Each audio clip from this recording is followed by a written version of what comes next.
NASCAR says that 70% of ticket holders for next week's Clash at the Coliseum are new to the sport. But is this event straying too far from what NASCAR typically is?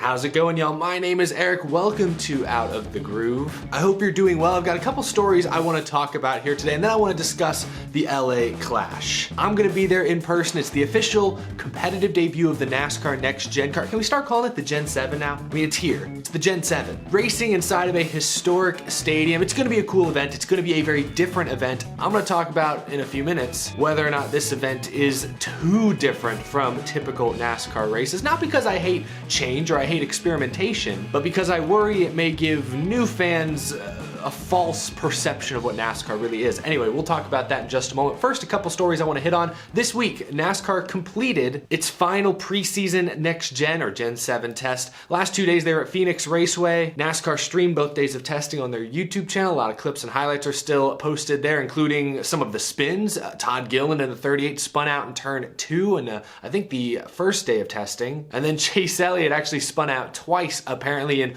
almost the exact same spot. Spins out, coming back to the start finish line, and then check this out. Look, almost a mirror image. For a second I had to study the clips closely to ensure it wasn't the same clip. Those are the only two major incidents over the course of the day. Drivers, teams, NASCAR executives all had positive things to say about this test. This was really a final shakedown before the season begins in, a week and a half is the Clash. A few drivers had some sort of conflicting quotes depending on how you read them. Like, for example, Joey Logano said, "If you're going to be a rookie, this is the year to be a rookie. There's no doubt about that." I assume he's talking about how different the next gen car feels compared to the Gen 6. It's a whole new car built from the ground up, a lot of different systems. The steering system is completely different. Rear suspension, different shifter in the car. I take that as Logano saying, hey, everyone's kind of back to square one, step one. So naturally that would allow rookies to start at a more equal playing field with the veteran drivers. That's how I interpret that. Meanwhile, a couple Hendrick drivers said kind of the exact opposite, at least about Phoenix. Chase Elliott said, out of all the places we've been, this is the track where it feels most similar to the previous car. I guess he is saying there that other tracks feel very different, so that maybe backs up some of what Logano is saying, but Chase Elliott's teammate and defending series champion Kyle Larson said it didn't seem too much different than the previous car. It felt pretty normal. Again, he's probably just talking about Phoenix Raceway specifically there, but boy, that's bad news for the competition, especially considering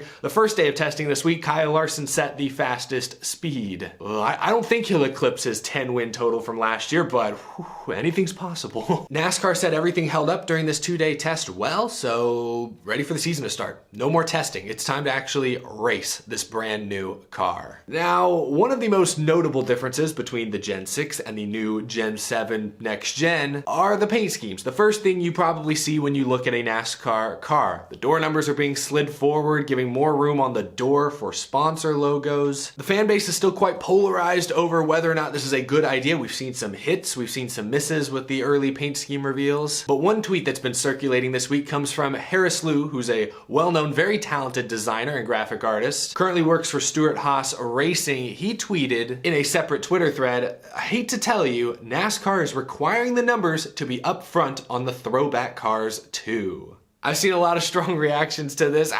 It's not surprising. I figured NASCAR would try to be consistent throughout the season, and even with the throwback race at Darlington, there are always a few cars that don't run throwback schemes, so it might look weird if a bunch of the cars have centered numbers and then a few don't. I understand NASCAR wanting consistency, but at the end of the day, we're talking about a decal on the side of race cars. I was hoping for the throwback race at least NASCAR would grant the teams and designers some wiggle room, but it sounds like they're not. Obviously the throwback race at Darlington is still like almost 4 months away, so things could change, policy could change, but I wouldn't bet on it. NASCAR seems fairly dug in, and I think this news is gonna rile up a lot of folks. The throwback weekend has really revitalized Darlington Raceway. It's home of the Southern 500, one of NASCAR's 4 crown jewels, really right now one of NASCAR's 3 crown jewels. But for years it's been kind of the afterthought. Daytona 500, Coke 600, even the Brickyard 400 for a while there. And then, oh yeah, the Southern 500, I guess that's important. Introducing the throwback themed weekend for the past 5 or 6 years now has been genius. And now especially that Darlington has 2 dates, one in the spring, one in the fall, having one be the Southern 500 playoff race, the other being the throwback weekend, really makes Darlington a worthwhile stop on the schedule twice a year. It's a great race as well, but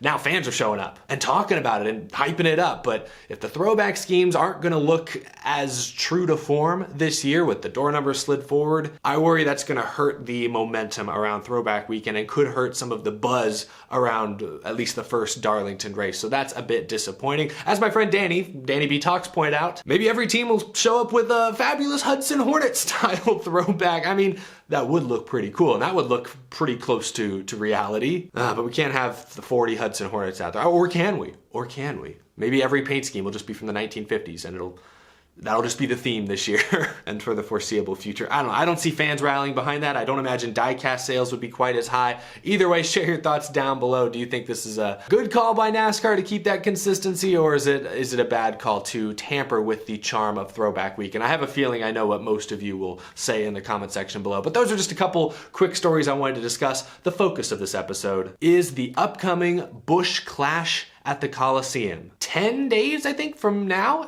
the Clash will be going green for first a bunch of heat races, then the main event. Again, I will be there in person. I hope to see a bunch of y'all out there. NASCAR is really trying something different with this exhibition race. They're taking full advantage of the exhibition element. No points on the line. They actually announced earlier this week that they've increased the purse money for this race to offset some of the added costs teams are subjected to by having to travel all the way across the country right before the Daytona 500. NASCAR's goal with this race is to put on a show, especially for the fans who show up and attend. They've already announced that Pitbull, worldwide music sensation, will do a 45-minute pre-race concert. A couple weeks ago, Ice Cube, it was announced, will perform during a mid-race halftime. And yesterday it was announced that DJ Ski will perform during the caution flag periods. I don't know DJ Ski, but I can only imagine drivers just getting down and boogieing on their way to the ambulance after a big crash. It's an interesting experiment, but that's the name of the game. This whole thing is an experiment. Yesterday it was reported that NASCAR has indicated that nearly 70% of the ticket holders for the February 6th Clash at the LA Coliseum are new to the sport. Now, because this is coming directly from NASCAR, who knows, those numbers may be a little misleading. I'm sure it's still a high number of people that are going to their first NASCAR race next week. Is it actually close to 70%? I don't know. Of course, they're probably looking at Ticketmaster data, and who knows if that's entirely accurate. But still, this whole thing is a huge gamble, and at least early on, it looks like it's paying off. NASCAR is bringing their typically Southeast, Midwest focused series to the West Coast, to California. They spent at least $1 million to build a brand new quarter-mile short track inside of a historic football stadium. A Los Angeles icon. They're inviting a pop star, a rapper, and a DJ to perform. They are purposely using this exhibition event to reach new audiences. And I think the way NASCAR looks at it, if even a quarter of the new fans who either go to this race or watch this race on TV who maybe previously hadn't paid much attention to NASCAR, if even a quarter of them tune into the Daytona 500 or buy a ticket for another race later this year, I'm sure in NASCAR's eyes it will all have been worth it. But this race looks so different than any other NASCAR race on the schedule. I'm a bit concerned that this race will give many of these new fans or new audiences a false perception on what NASCAR more generally really is. Throughout the rest of this season, we're gonna see nothing but country music artists before the race. The vast majority of races will be in the South, Southeast, which culturally is different from the West Coast. There won't be any more stadium races this year, so if you're a big fan of the tight, close-quartered action, I guess go to Bristol, it's the closest thing we got. Martinsville at the end of this season, but anyway, nothing's gonna look like the LA Clash again this season. I'm all for NASCAR trying these new things because I think that's what's gonna capture the attention of new audiences, but other than the names of the drivers participating, there is nearly nothing about this event that feels like a typical NASCAR race at Richmond or at Daytona or Talladega. Will that transition be too jarring to many of these new fans?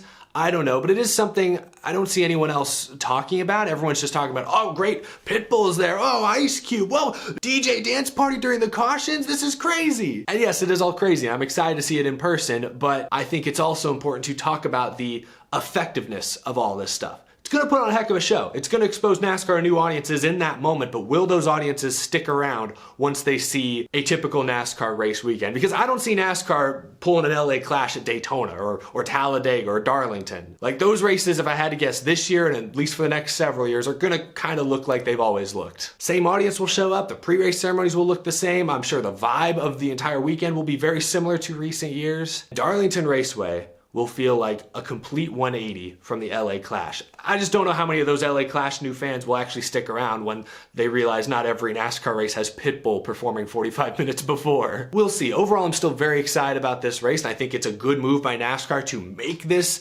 feel like a true exhibition race, try some new things with it. I just worry that it will be too different from the rest of the schedule. But leave your thoughts down below. Are you going to be in LA for the Clash? What are you expecting? Do you agree or disagree with my concerns? Leave your thoughts down in the comment section below. That's going to do it. Thanks for watching. Be sure to hit that subscribe button if you're new to the channel. We talk NASCAR every single week. News, rumors, predictions, and much, much more. As always, a huge thank you to my amazing Patreon supporters. This show would not be possible without your generous support. I greatly appreciate it. I got something interesting in the works I think many of you will be excited about, so keep your eyes peeled on your subscription box over the next week or so. I'll see you all in the next episode. Have a fantastic rest of your day.